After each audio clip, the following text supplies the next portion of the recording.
உங்கள் favourite TV ஷோக்களை இனி miss பண்ண தேவையில்லை. ZEE5 இல் முற்றிலும் இலவசமாக காணுங்கள். இங்கேயும் எப்பொழுதும். சீனு, சொல்லுங்கப்பா. டேடே உட்கார்றா.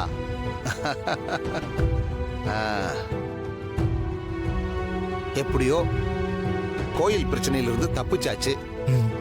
ஆமாப்பா, மாயாவுக்கு மட்டும் வீட்டுக்கு கால் பண்ணி சொல்லணும்னு தோணாம இருந்திருந்தா இது பெரிய பிரச்சனையா இருந்திருக்கும். பொய் குற்றச்சாட்டுக்காக பஞ்சாயத்துல போய் நின்று இருக்க வேண்டியிருக்கும். பொய் குற்றச்சாட்டா? ஆமாப்பா, நானும் மாயாவும் உள்ள இருந்து தனியா வெளியே வந்திருந்தா எங்களை லவ்வர்ஸ்னு சொல்லி பொய்யான விஷயத்த பரப்பியிருப்பாங்களேப்பா. அது எப்படிப்பா பொய்யாகும்? அது உண்மைதானே?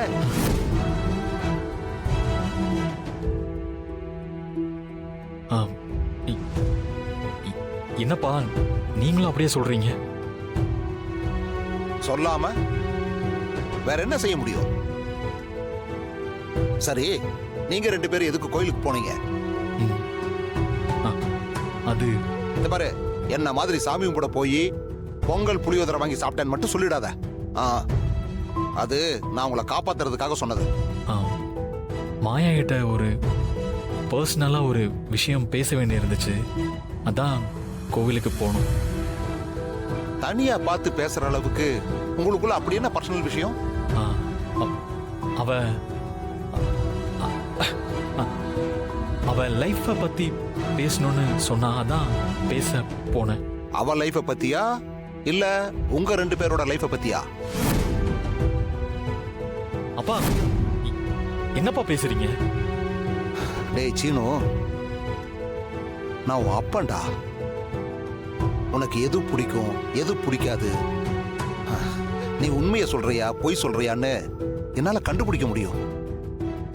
உன்னை நான் இன்னைக்கு நேத்து பார்க்கல, நீ பிறந்ததுல இருந்து பார்க்கற. உன்னை நான் வளர்க்கலனாலும் நீ வளர்ந்தத நான் பக்கத்துல இருந்து பார்த்திருக்க. நீ கட்டிக்க போற சாரு கிட்ட எப்படி நடந்துக்கிற, கட்டிக்கிற முறை இருக்கிற மாயா கிட்ட எப்படி நடந்துக்கிறேன்னு நானும் பார்த்துக்கிட்டு தான்டா இருக்கேன். உண்மையை மறைச்சு நிம்மதியா வாழவே முடியாதுடா. டேய், இப்பவாவது உண்மையை சொல்றா.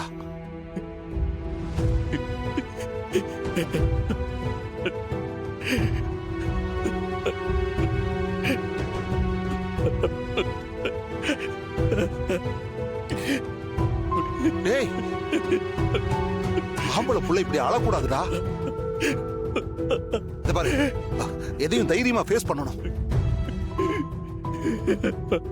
என்ன நடந்துச்சுன்னு சொல்லுடா. நானும் மாயாவும் உயிருக்கு உயிரை காதலிச்சோம்ப்பா. ZEE5 ஆப்பை டவுன்லோட் செய்து அனைத்து எபிசோடுகளையும் இலவசமாக பாருங்க.